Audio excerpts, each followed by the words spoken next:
శ్రీమాత్రే నమః. అందరికీ నమస్కారం అండి. లలితా సహస్రనామంలో 69వ శ్లోకం. పురుషార్థప్రదా పూర్ణ భోగిని భువనేశ్వరి అంబికా అనాధినిధన హరిబ్రహ్మేంద్ర సేవిత.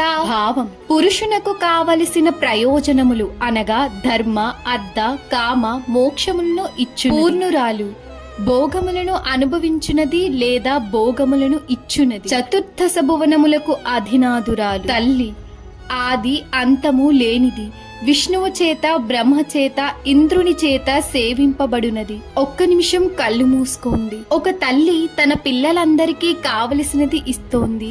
ఎవరికైనా జ్ఞానం కావాలి, ఎవరికైనా సంపద కావాలి, ఎవరికైనా ఆనందం కావాలి, ఎవరికైనా విముక్తి కావాలి. అమ్మవారు ప్రతి ఒక్కరికి అవసరమైన దాన్ని ప్రసాదిస్తోంది. ఆమె కేవలం లోకాల రాణి కాదు, సమస్త లోకాలకి తల్లి.